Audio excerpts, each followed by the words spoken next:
Hi hello నమస్తే, నేను మీ mister perfect. Welcome to Garam Masala. రోజుకో సమస్యతో బాధపడే మా తమ్ముడు ఈరోజు ఏం చేస్తున్నాడో, ఏ సమస్యతో బాధపడుతున్నాడో చూద్దామా?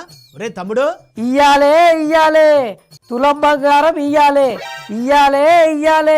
తులం బంగారం ఇయ్యాలే. ఏంది తులం బంగారమా? ఎవరు ఇవ్వాలి? ఎందుకు ఇవ్వాలి? అగో గట్లంటవేందన్నా, షెయి పార్టీ సర్కారు వాళ్ళు ఎలక్షన్లప్పుడు ఏం చెప్పిర్రు? మమ్మల్ని గెలిపిస్తే పెళ్లి చేసుకునే ఆడపిల్లలకు మనిషికి తులం బంగారం ఇస్తామని చెప్పిర్రా లేదా? లీడర్లు ఇచ్చిన హామీలు మేము ఏం మర్చిపోమన్నాం. హామీ చెప్పి మూడేళ్లు దగ్గరికి వస్తున్నది, ఇంకా ఇస్తలేరు. ఎప్పుడు ఇస్తారు? ఒరే అసలు నీకు బుద్ధి ఉందా? వాళ్ళు హామీ ఇచ్చినప్పుడు తులం బంగారం 60,000 ఉంది, ఇప్పుడు బంగారం 150,000 పైన ఉంది. అలాంటప్పుడు ఎలా ఇస్తారా? కొంచెమైనా ఆలోచించాలి కదా. అరే బంగారం పెరిగితే మాకేందన్నా, రోజు రోజుకు బంగారం పెరుగుతూనే ఉంటది కానీ తగ్గుతుందా చెప్పు? గవన్నీ తెలియదు. బంగారం ఎంత పెరిగినా కూడా మాకు వాళ్ళు మాట నిలబెట్టుకోవాలో, మాకు తులం బంగారం ఇవ్వాల్సిందే. అయినా బంగారం ఇస్తామన్నది పెళ్లి చేసుకునే ఆడవాళ్లకు, మరి నువ్వెందుకురా ధర్నా చేస్తున్నావు? ఏం లేదన్నా, ఇయ్యలటి నుంచి శ్రావణ మాసం సురువైంది కదా, పెళ్లి ముహూర్తాలు కూడా ఈ నెలలో బగ్గున్నాయట. ఇక మా పిల్ల కూడా జల్దీ లగ్గం చేసుకుందామని అంటున్నది.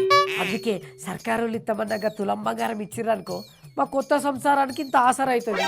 అంతే, జల్దీ ఏమన్నా జరా ఖర్చులు కూడా బగ్గు. అంటే సర్కారు వాళ్ళు ఇచ్చే తులం బంగారాన్ని తాకట్టు పెట్టో లేదా అమ్మేసో నువ్వు జల్సాలు చేస్తావు అంటావు. అంతే కదన్నా, మరి జల్దీ నాగా తులం బంగారం ఏమని నువ్వన్నా రేవంత్ రెడ్డి సార్కు చెప్పన్నా జరా. అసలుకే మాది కొత్త సంసారం చేయబోతున్నా, వస్తు సామాన్లు తెచ్చుకోవాలి.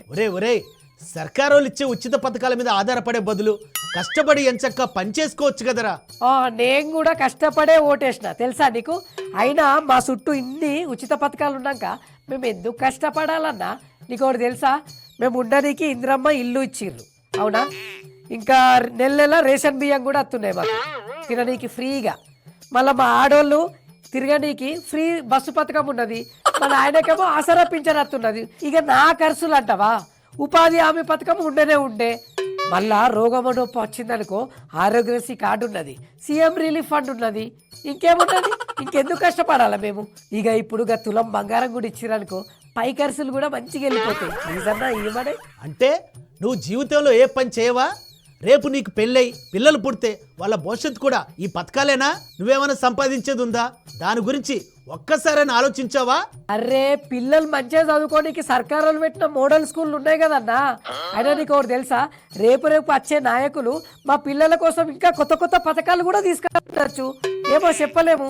ఇవాళ రేపు అన్ని అప్డేట్ అవుతున్నాయి అన్నా, పథకాలు కూడా రేపు అప్డేట్ అవుతాయి.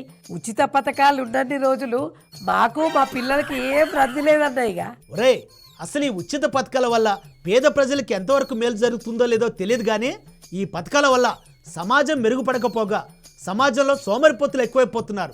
నిన్ను చూస్తే నాకు అదే అర్థమవుతుంది. అరే ప్రభుత్వం మారిన ప్రతిసారి లీడర్లు కొత్త పథకాలు తీసుకొస్తున్నారు, మేము తీసుకుంటున్నాం. తప్పేమున్నది? అందుకేరా ఈ ఉచిత పథకాల మీద హైకోర్టు జడ్జ్ నగేష్ భీమపాక గారు ఏమన్నారో తెలుసా? ఈ ఉచిత పథకాల వల్ల రాబోయే తరం భవిష్యత్తు కూడా ఆర్థిక సంక్షోభంలో పడుతుందని తన ఆవేదనను వ్యక్తం చేశాడు. అంటే ఏందన్నా నీ ఉద్దేశము? పేదోళ్ళకి ఇచ్చే ఉచిత పథకాలను రద్దు చేయమంటావా ఏంది? అలా కాదురా పిచ్చి తమ్ముడు. ఉచిత పథకాల పేరుతో పేదలే కాదు, డబ్బున్న వాళ్ళు కూడా ఉచిత పథకాలకు ఆశపడుతున్నారు. దానివల్ల ప్రభుత్వానికి రోజు రోజుకు మోయలేనంత భారం పడుతుందని జడ్జి గారు ఆవేదన వ్యక్తం చేశారు. అన్నా గవన్నీ నాకు తెలియదు. తులం బంగారం అయితే జల్దీ నీమనన్నా, అసలుకే నా లగ్గం ఉన్నది. మళ్ళా ముహూర్తాలు ఈ నెల దాటితే ఎప్పుడు ఉంటాయో ఏమో. ఏంద్రే ఇచ్చేది? తులం బంగారం కాదు, అసలు కళ్యాణ లక్ష్మి, షాదీ ముబారక్ పథకాలు కూడా సెప్టెంబర్ 9 దాకా బంద్ చేయమని హైకోర్టు స్టే ఇచ్చింది. అది తెలుసా? అమ్మో గిట్లయితే కష్టమే అన్నా. నెల పథకాల మీద ఆధారపడే నా సొంటల గత ఏం కావాలి? నువ్వుగా మా కాబోయే భార్యకు తులం బంగారం ఇచ్చేదాకా నేను ఆపను. తులం బంగారం వచ్చేదాకా నేను ఇడికి లేవా, ఈ ధర్నా ఆపను నేను. ఇయ్యాలే తులం బంగారం. ఒరే తమ్ముడు, అది జరగని పని. కానీ పథకాలు వచ్చే రోజు వస్తాయి, కానీ ముందు కష్టపడి పని చేయడం నేర్చుకో, సోమరిపోతు కాకు. ఓకేనా? చూసారా ఫ్రెండ్స్, ఉచిత పథకాలు చేయబట్టి చాలామంది సోమరిపోతులుగా తయారవుతున్నారు. పథకాలు అనేవి సమాజాన్ని మెరుగుపరిచేలా ఉండాలి తప్ప ప్రజల్ని సోమరిపోతులుగా తయారు చేయకూడదు, అవునా కాదా? అందుకే ఈ ఉచిత పథకాల విషయంలో ముందు ఇంకేం జరుగుద్దో ఏమో వేచి చూడాలి. మీరైతే చూస్తూనే ఉండండి 9+ న్యూస్ ఛానల్. ఇక్కడ చూస్తున్నంతసేపు అన్ని ప్లస్లే.